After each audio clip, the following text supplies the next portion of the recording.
Amados, vamos a um texto aqui. Yohanan, capítulo 7, versículo 37.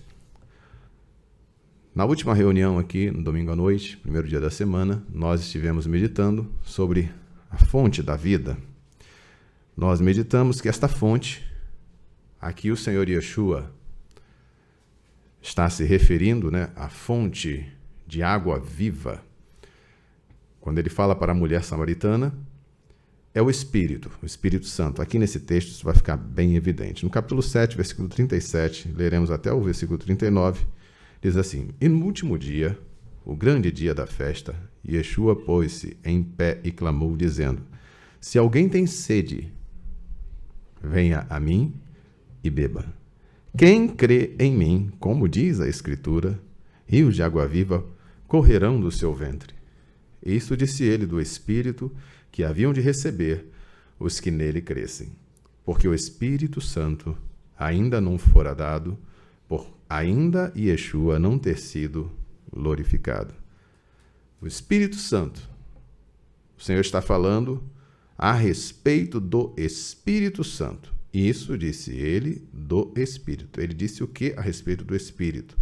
Quem crê em mim, como diz a Escritura, rios de água viva correrão do seu ventre, do seu interior. E nós refletimos aqui pela manhã que a água, ela representa a palavra.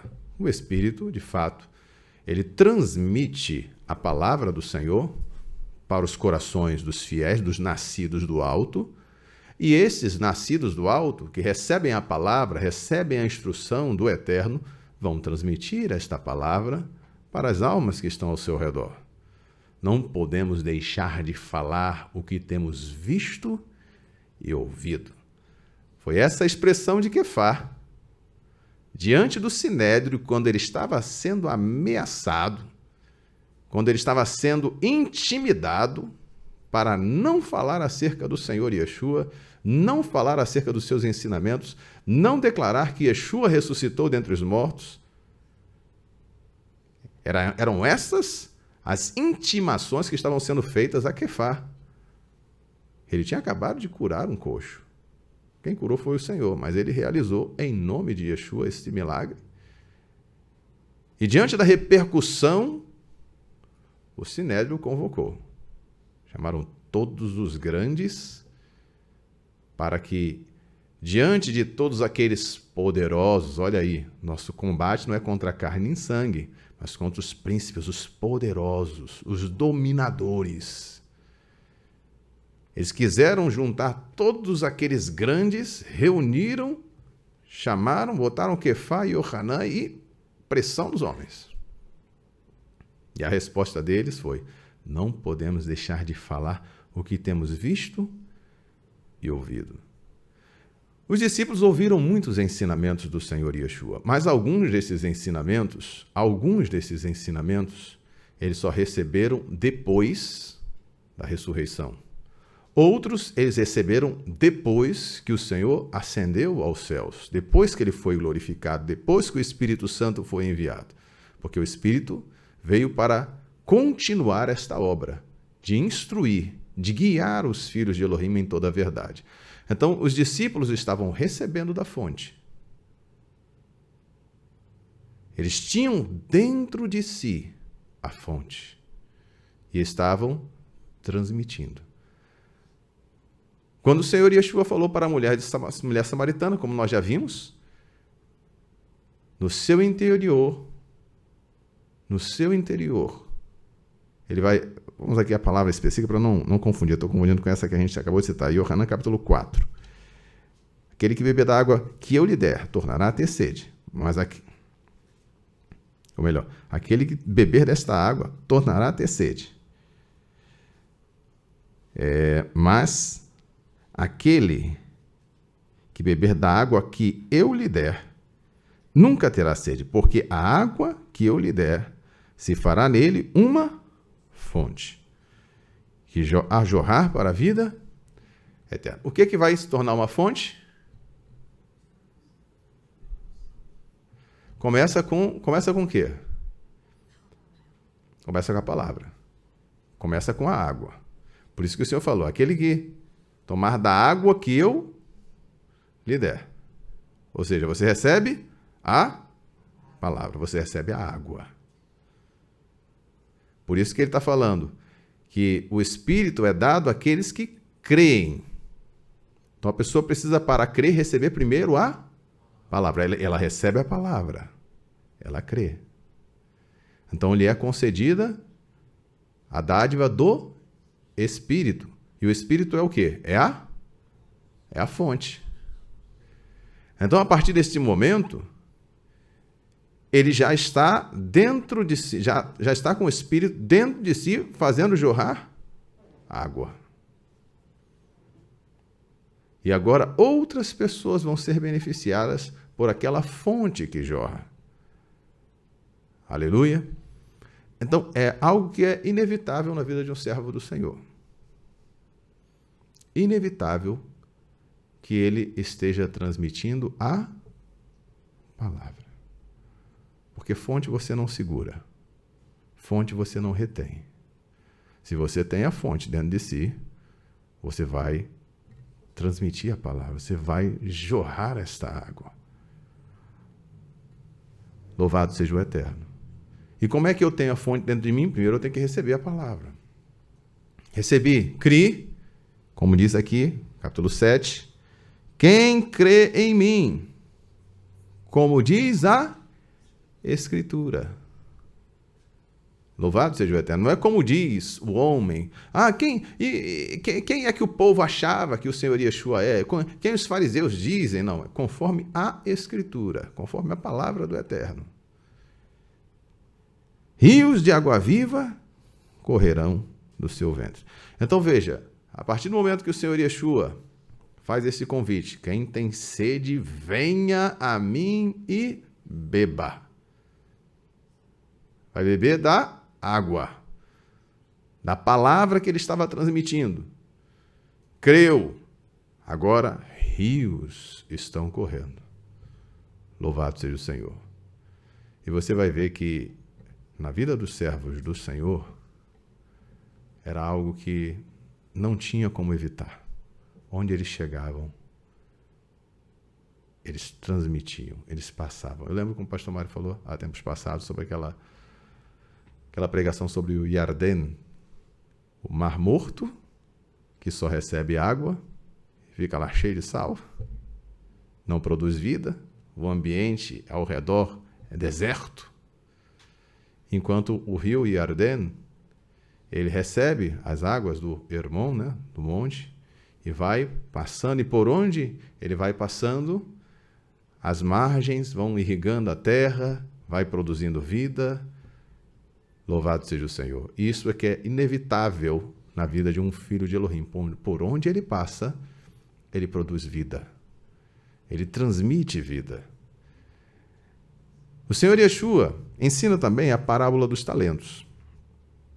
E eu queria conectar essas duas passagens, porque quando o Senhor Yeshua fala para aquela mulher samaritana, ele fala de uma dádiva. Ele fala de algo que é confiado. E há uma responsabilidade quando você recebe algo do Senhor, quando algo lhe é confiado da parte de Elohim, uma responsabilidade que será requerida. E aqui em Matitiahu, capítulo 25,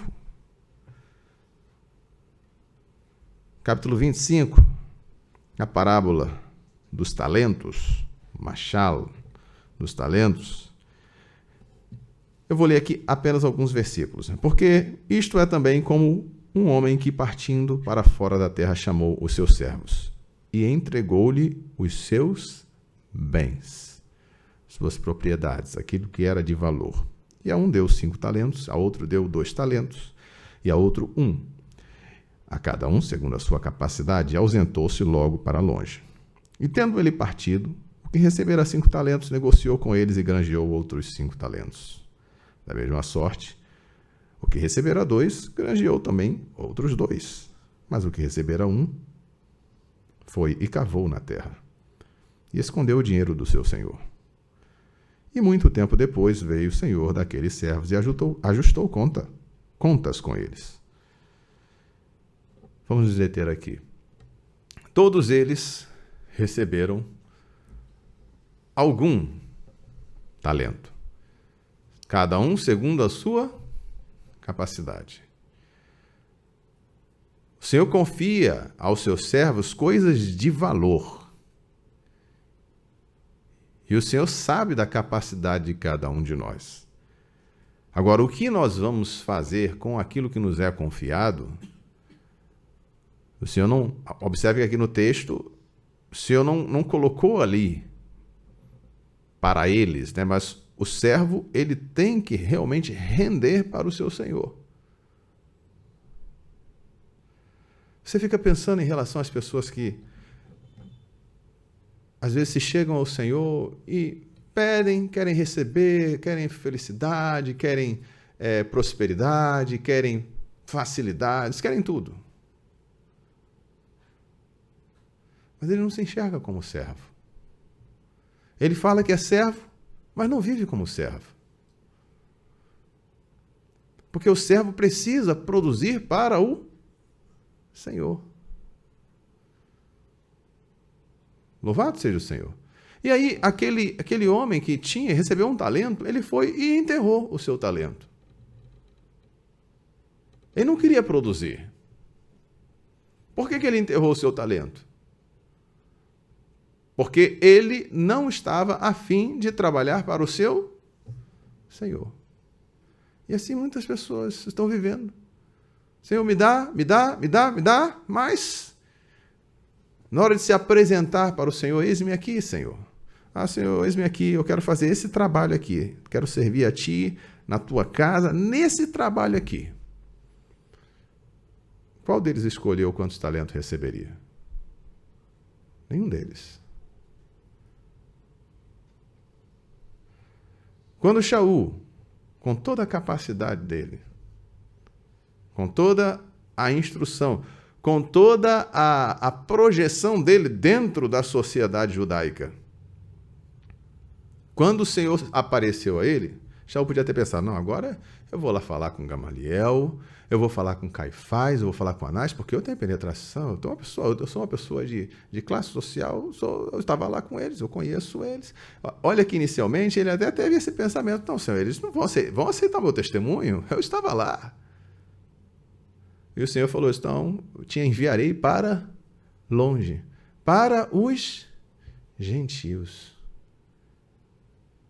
Meus amados, tem ideia do que era isso?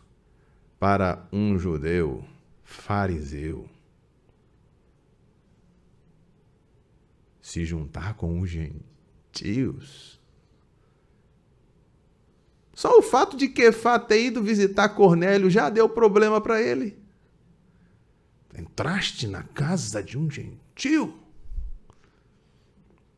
Quefá, que já tinha percebido a operação do Senhor, levou testemunhas, o Espírito Santo desceu sobre aquelas pessoas, e aí Quefá falou assim, olha, o Senhor me apareceu, o Senhor me deu uma visão, foi isso que aconteceu, esses homens bateram na minha porta, chegaram contando que um mensageiro, um anjo do Senhor apareceu a Cornélio, e ele veio para me buscar, e o Senhor mandou que eu fosse com eles. Eu levei testemunhas comigo. Cheguei lá, comecei a falar a palavra, o Espírito Santo desceu sobre eles, não havia dúvida que o Senhor estava também alcançando essas almas. Eram gentios, nossos irmãos.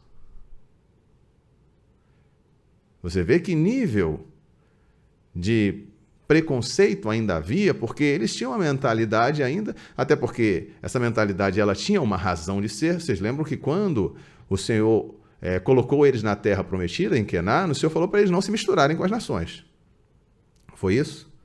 Eles tinham se manter ali no temor do Senhor, não imitar os modos das nações, não se misturar. Havia pessoas que eram agregadas, elas vinham de fora, se ajustavam à Torá do Senhor, como foi o caso de Noemi, Uria, o Eteu, né, que era, inclusive, o primeiro marido de Batsheva, como também vemos o exemplo de Rahav, muitos exemplos de pessoas que foram agregadas, mas eles não podiam se misturar a outros povos. Então, isto, para que eles compreendessem a obra que eles precisavam fazer agora, depois que o Senhor Yeshua consumou, o sacrifício da redenção, eles precisavam de uma abertura de entendimento, precisavam de uma operação do Espírito neles, e o Senhor mostrou para eles. Mas aí quando Shaul, ele tem aquela experiência com Elohim, o Senhor já fala logo para ele: tenho posto por luz entre os gentios. Talvez ele não tivesse compreendido imediatamente, mas a primeira, para um judeu como ele, né, da academia, das escolas e daquela pompa toda, ele possivelmente tivesse pensado: não, vou aqui atuar, né, dentro desse espaço de influência que eu já tenho. Aí o Senhor: não, você vai para os gentios. Não era Shaul que ia escolher onde é que ele iria cumprir a missão dele. E você vê que Shaul não teve problema nenhum. Para onde o Senhor mandava, ele ia. Para os gregos, não, para os gregos não dá. Aí já é demais. Os gregos, não dá, porque os gregos têm muitos pecados ali que é inaceitável, não tem condição.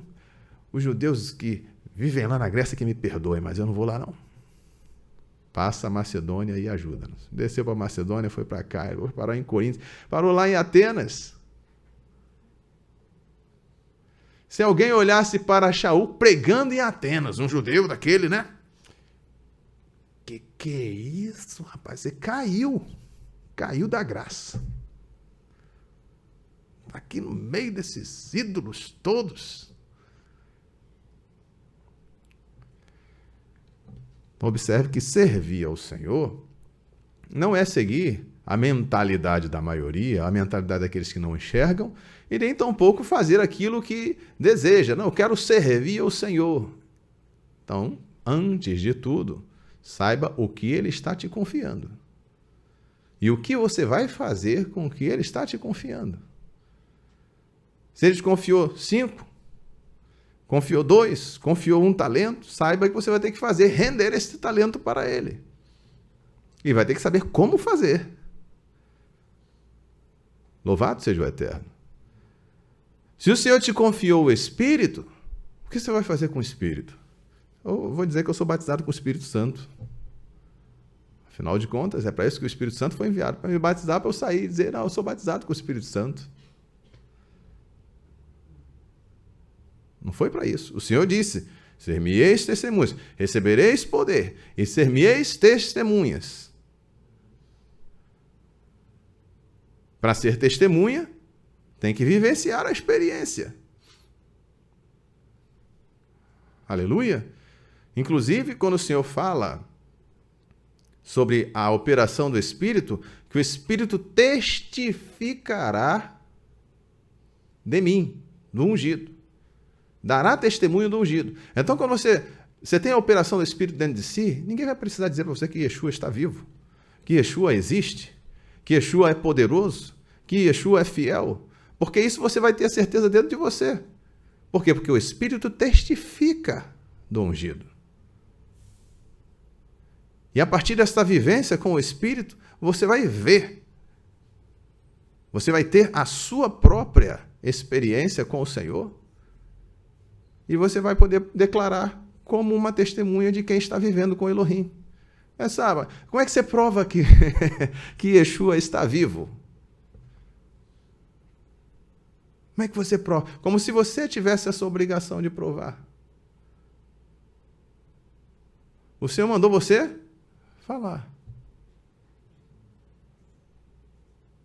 Ah, então faz um sinal aí para me provar. Às vezes os judeus pediam isso. Dá-nos um sinal. Dá-nos um sinal. E o Senhor não dava sinal para eles, não. Até fez uma colocação para eles. Se vocês... Na verdade, quando perguntaram para ele sobre com que autoridade tu fazes isso, se vocês me responderem, eu também respondo. Aí perguntou lá sobre o Yohanan, se o batismo de Yohanan, a imersão de Yohanan era dos céus ou era dos homens, e não quiseram responder. Fugiram da pergunta. Eu também não vou responder para vocês. Louvado seja o Senhor. Então, amados, a nossa vivência com o Senhor deve ser o próprio sinal que as pessoas precisam enxergar.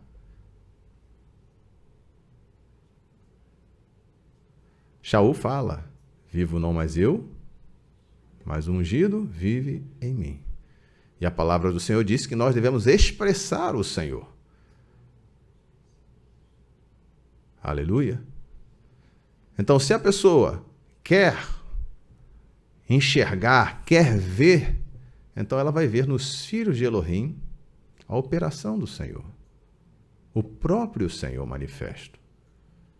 A glória dele, o caráter dele, as obras dele, o Espírito dele. Louvado seja o Senhor. Então, amados, temos aqui essa reflexão. Quando o Senhor se ausenta, deixa os talentos, deixa os seus bens confiados àqueles servos. O servo não vai escolher quanto vai receber. O servo, ele tem a obrigação de fazer render aquele talento. O Senhor nos confia o Espírito. O que você vai fazer com o Espírito? O Espírito é a dádiva, não é uma dádiva, é a dádiva. O Espírito é a dádiva. É algo que é um direito de filhos. Eles colocam aquela expressão lá em Romanos, né? Como filhos de adoção. Não é isto. Está lá, é que o filho, ele tem o direito.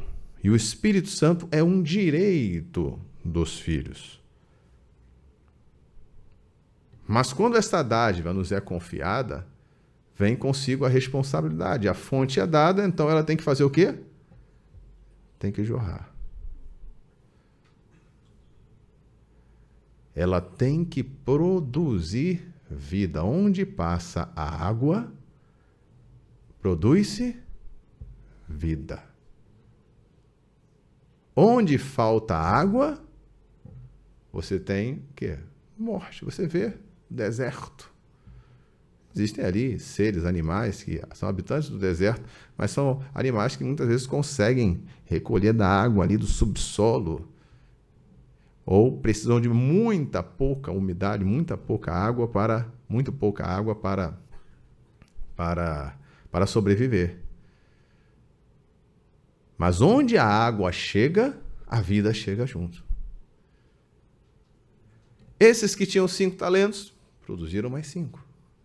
Os que tinham 2, produziram 2. O que tinha 1, enterrou. Então chegou a hora de acertar as contas. E aí, no versículo 20, 19, e muito tempo depois veio o Senhor daqueles servos e ajustou conta com eles. Então aproximou-se o que recebera 5 talentos. Trouxe-lhe outros 5 talentos. Dizendo, Senhor, entregaste-me 5 talentos. Eis aqui outros 5 talentos que ganhei com eles. E o Senhor lhes disse, bem está, servo bom e fiel. Sobre o pouco foste fiel. Sobre muito te colocarei. Entra no gozo do teu Senhor. E chegando também o que tinha recebido 2 talentos, disse, Senhor, entregaste-me 2 talentos. Eis aqui. Com eles ganhei outros 2 talentos.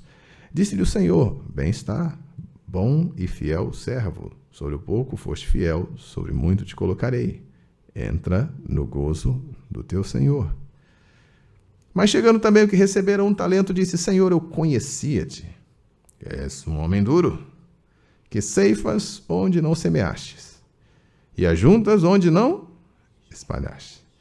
E atemorizado, escondi na terra o teu talento. Aqui tens o que é teu. Respondendo, porém, o seu senhor, disse-lhe, mau e negligente servo. Sabes que ceifo onde não semeei, e ajunto onde não espalhei. Devias então ter dado dinheiro aos banqueiros, e quando eu viesse, receberia o que é meu com juros. Tirai-lhe, pois, o talento, e dai-o ao que tem 10 talentos. Porque a qualquer que tiver, será dado, e terá em abundância. Mas o que não tiver, até o que tem, ser-lhe-á tirado. E ao servo inútil, lançai-o nas trevas exteriores. Ali haverá choro e ranger de dentes. Já falei aqui dessas trevas exteriores, nós vemos o interior, onde os servos do Senhor desfrutam do que é do seu Senhor, e aqueles que ficam de fora. E não há desfrute para esses que estão de fora, que estão excluídos de participar dos bens do Senhor. Olha que coisa maravilhosa. O Senhor, ele fala aqui a estes servos que produziram, os servos que produziram. Sobre o pouco foste fiel, sobre o muito te colocarei. Entra no desfrute, no gozo do teu Senhor. Sabe por que muitas pessoas não desfrutam das riquezas do Senhor, das bênçãos e dádivas de Elohim? Porque não conseguem produzir com aquilo que o Senhor lhes confiou. E eles não conseguem produzir, não é porque não têm capacidade. Não é porque lhe falta capacidade, porque se o Senhor confia algo a alguém, é porque ele tem capacidade. É porque a mente, o esforço, o foco da pessoa está em outra coisa. Então ele vai e enterra o talento. Veja, se ele tivesse colocado para os banqueiros e devolvesse para o seu senhor com juros, ele teria direito a alguma recompensa? Sim ou não? Não. Era meramente um dever dele. O mínimo que ele podia fazer era não deixar desvalorizar aquilo que lhe foi confiado. Era o mínimo. Porque recompensa é dada quando a pessoa produz, quando ela trabalha, quando ela serve. Veja aí, amados. Não basta chegar para o Senhor, Senhor, eis aqui o que é teu. Está aqui, com juros e correção, toma aí de volta. Se fosse para isso, o Senhor teria confiado ao banqueiro. Mas aí o Senhor mostra para ele a dimensão da maldade dele. Você diz que eu sei onde eu não semeei. E você diz que sabia disso. No mínimo você devia ter feito o quê? Dado aos banqueiros.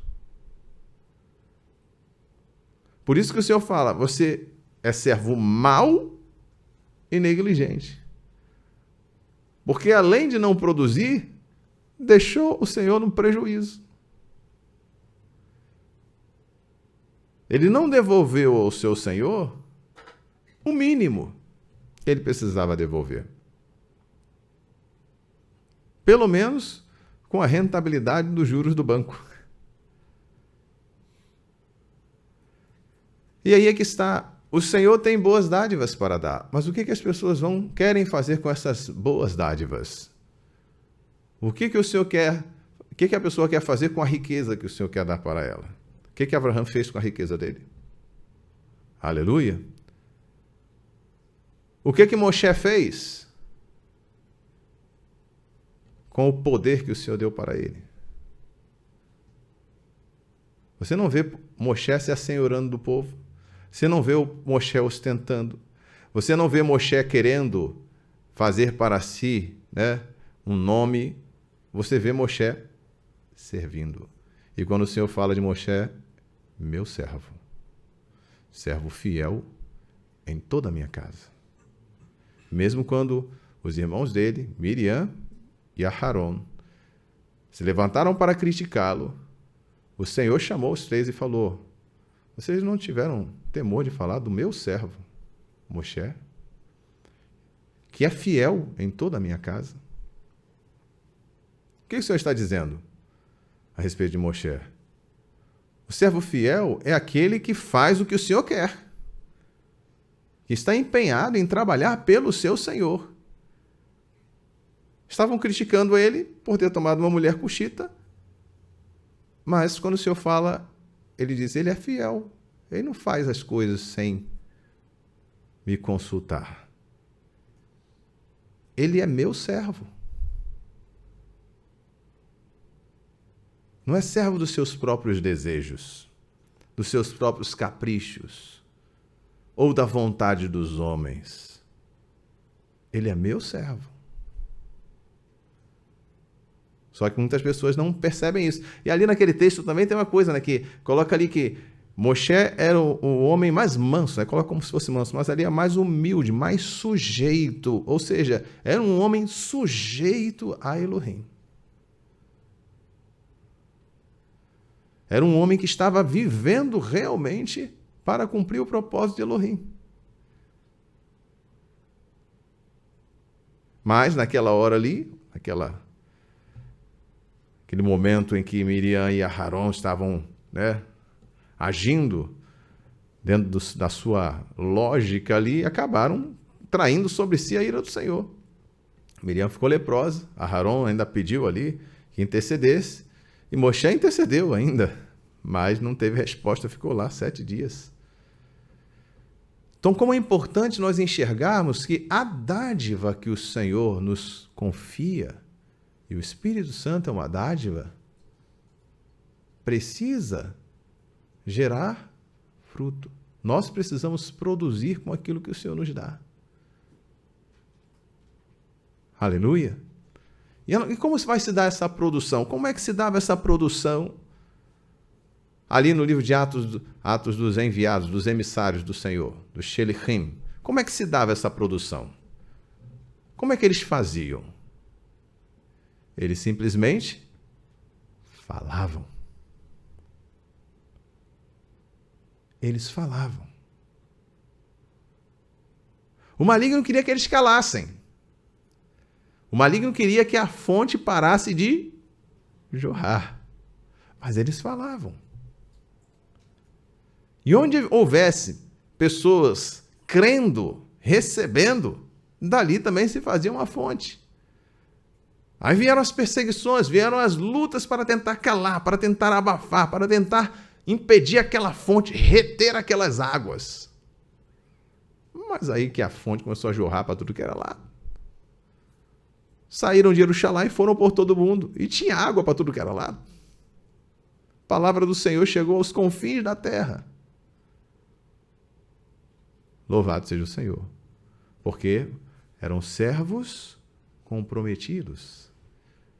Eram homens de fato, de posse da dádiva de Elohim, gerando fruto, produzindo para Elohim. E que assim nós também possamos ver esta realidade acontecendo conosco. Veja que aquela mulher samaritana, não consta ali que ela tenha recebido o Espírito Santo de imediato, mas consta que ela recebeu a palavra. E quando ela recebe a palavra, ela já sai transmitindo.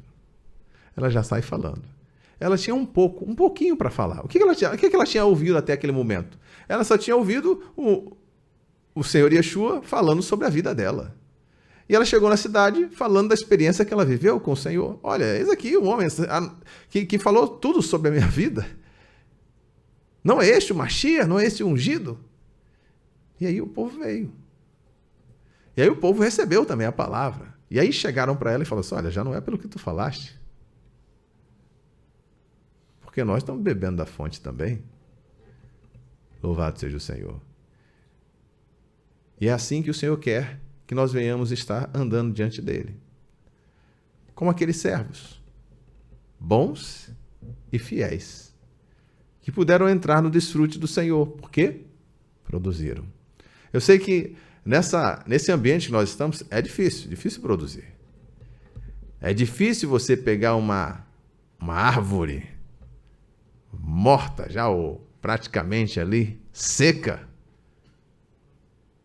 e fazer com que aquela árvore se torne viva. É difícil. A gente vê a dificuldade que o mundo apresenta hoje diante de nós. É um desafio. Mas da nossa parte, nós não podemos deixar de falar o que temos visto e ouvido. Da parte do Espírito, ele sabe convencer, ele sabe diagnosticar quem são aqueles que estão sedentos. Amém? E que o Senhor nos prospere nesta obra. Se tem a fonte, então deixa ela jorrar. Faça com que ela realmente produza vida por onde quer que você passe. Se ainda não tem a fonte, então pega na palavra. Porque é na emuná, no crer na palavra, que esta fonte vem. Amém? Que o Senhor abençoe a todos nós.